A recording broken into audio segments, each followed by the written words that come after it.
permits that we have. A couple notices, please make sure that you turn off your cell phones to silent so that there aren't any other distractions during the show. There's lots of action going on. We don't want anyone to be distracted.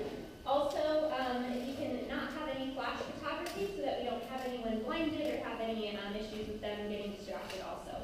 That would be great. A couple notes, the show runs about for 2 hours, so we will have an intermission about halfway through. It's really more an hour and 45 minutes, but we'll have an intermission about 45 minutes in. There are refreshments out in the hallway. You can put in a donation for some of those. Money is going at this point towards a keyboard for the high school. We desperately need a keyboard for it to be able to have worship times and different things in this facility. So if you feel like it, please donate to that. And then there are also restrooms. They're not in this particular area. It's kind of down, around. Women's are on the first floor, men's are on the second floor. So you can go there if you need to. I think that's about it. I'm so excited for you to get to see this show. The students are doing very well. I just want to pray to start us off. God, thank you for making each one of these students so unique. You've given them different personalities and different abilities, different nationalities even, and the ways that they process are so different. God, we thank you for this opportunity for them to try taking on a different persona and seeing things from a different angle. Thank you for the growth that this has caused them, both in growing and seeing their friends differently and seeing the world around them differently and being able to think from a different perspective. And I pray that you would continue to use those skills in the future, that you would keep growing them, you would keep making them into men and women who understand how important a relationship with you is, and that they would be able to look at the world around them differently. Thank you for tonight, and pray that you would be with them, that you would give them courage, give them clear minds, and continue to guide them. In your name I pray, amen. Thank you, please enjoy the show.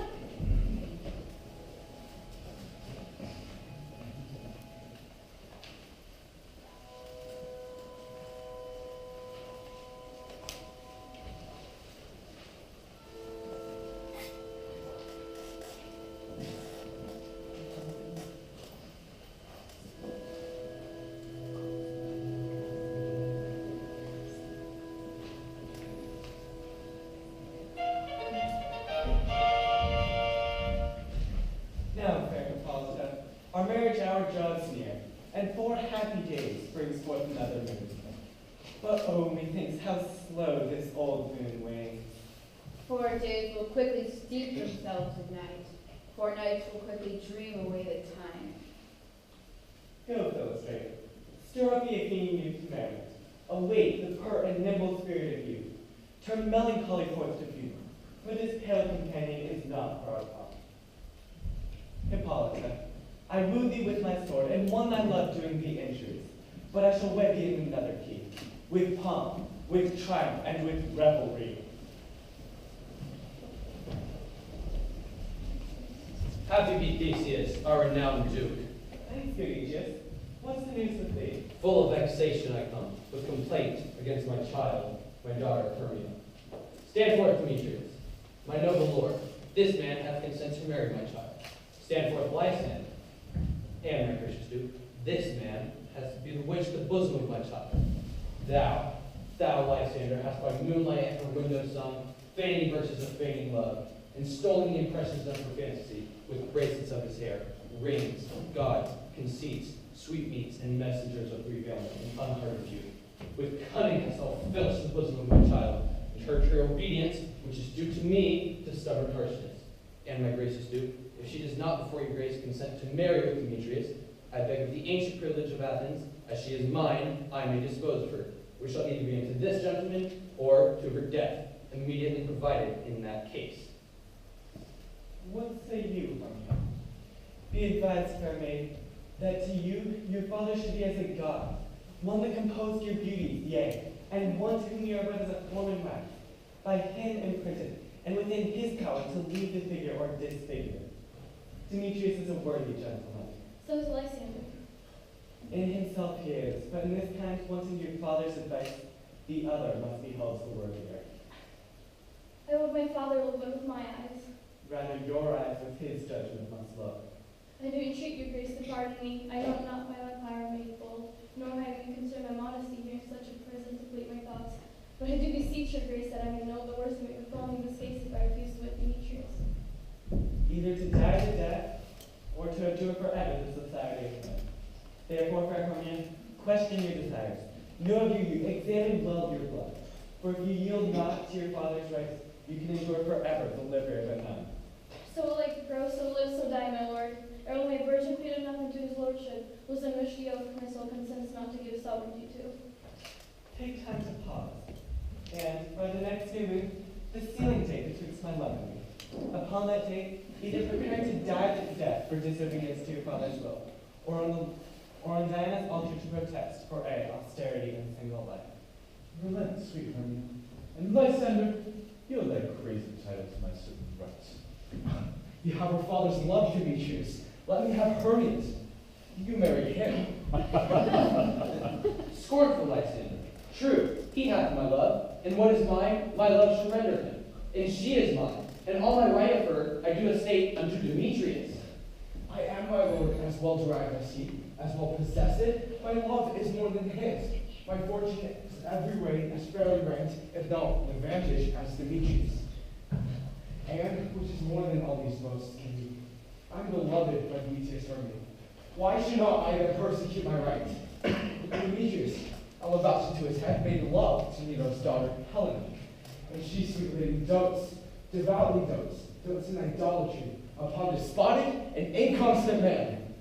I must confess that I have heard so much, and with Demetrius thought to have spoken thereof. Demetrius, come, and Aegeus you shall go with me. I have something private to discuss with you both. And you, fair Hermia, look you arm yourself to fit your fancies to your father's will, or else the law of Athens yields you up to death or to a vow of single life. Come, Hippolyta. What did you hear, my love? Demetrius, come along. I must employ you in some business against our nuptial, and confer with you of something that nearly concerns yourselves. With duty and desire, we follow you.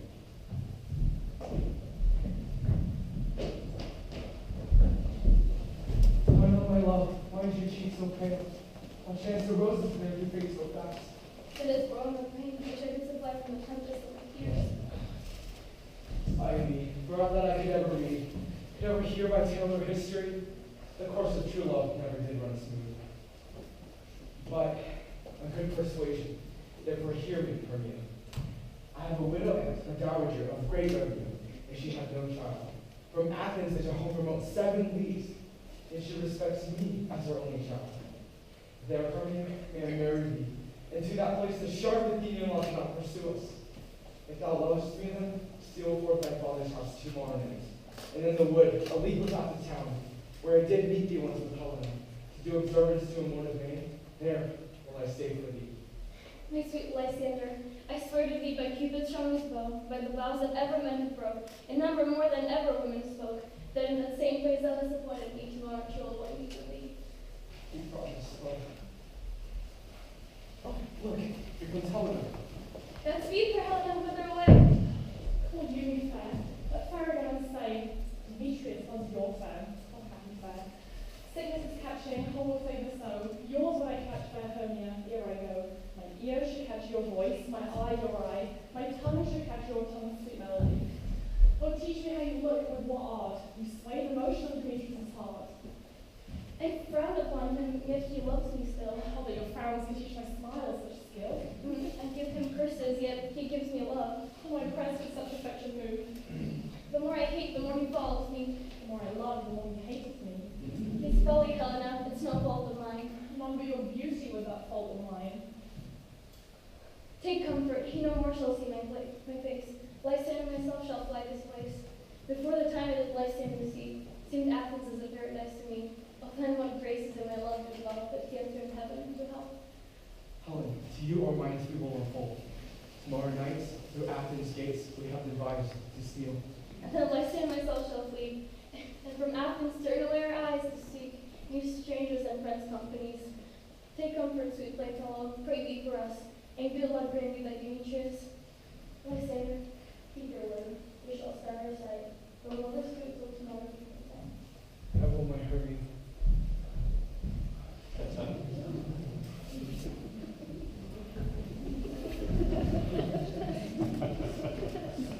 Helen, adieu. As you on him, Demetrius dotes on you.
Is all our company here? You're best to call them generally, man by man, according to the scripts. Well, here's a scroll of every man's name that is not fit through all actions to be placed in a performance before the duty of businesses on his wedding day. First, we Quince, say the complete treatise on. Then read the names of the actors and so go to a point. Mary, our play is the most lamentable comedy and the most cruel death of Pyramus and Thisbe. A very good piece of work, I assure you. And to Mary. Now, read the names of the actors. Masters, be ready. Answer their calling. Nick Bottom, the weaver. Ready. Name what part I am for and proceed. You, Nick Bottom, is set down for Pyramus. What is Pyramus? A lover or a tyrant? A lover that does himself most gallant for love. Ah, that will ask of some true talent in the performing of it. If I do it, let the audience look to their eyes. I will move storms. I will condolence a measure. Yes, this is lofty. Now, name the rest of the players. Francis Flute, the bow spender. Yes, Mary Queen. Flute, you must take this now. What's this?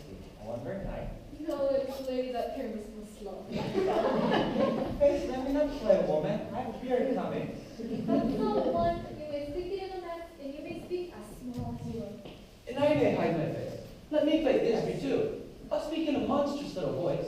Thisbe, oh, Pyramus never here, but Thisbe here. Perfect. No, you must play Pyramus and Flute use Thisbe. Well, proceed. Robin Starling, the tutor. Here, Pyramus. You must take Thisbe's mother. Tom Snout, the tinker. Here, Pyramus.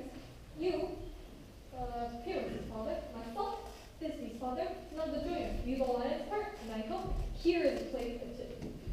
Have you like my question? Can you give me from You may do it except for word is nothing but roaring. Let me play the lion part too.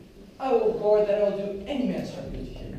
I will roar that I'll make the Duke say, let him roar again, let him roar again. And you should do it too terribly that you would fright the Duchess and the ladies, that they would trip, and that were able to hate themselves. Sit down. That would hang us, every mother's son.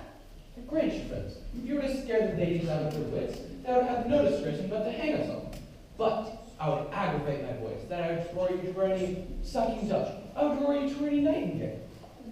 We play no part but Pyramus, for Pyramus is a sweet-faced man, a lovely man as one shall see in a summer's day, a most proper, gentleman-like man. Therefore, you must be play Pyramus. Well, I will undertake it. Oh, what beard best I played it? Oh. Why, if you will. I will discharge you either your straw color beard, your orange tawny beard, your purple and grain, or your perfect yellow. Perfect yellow. No, you play fair face. But master, here you play, and I am to entreat your requester to desire you to come the fight tomorrow night, and meet me in the palace work a mile above the town by midnight. There we will rehearse, for if we meet in the city, you'll be dogged with company and our devices known. In the meantime, I'll draw a bill of property such as I play once. I pray you, fail me not. There we will meet, and there we may rehearse most obscenely and courageously. Take pains to be perfect, adieu. And the Duke's opinion.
And when she drinks, against her lips I bob, and on her withered jewel pour the ale. The wisest aunt, telling the saddest tale, sometime for the frequent stool mistaken me. Then I slip to her bum, and down topples she, and Taylor cries and falls into a cough, and the whole choir hold their hips and laugh, and knees and swear. A merrier hour was never wasted there. But room very full runs here. And here, my mistress, would we were gone.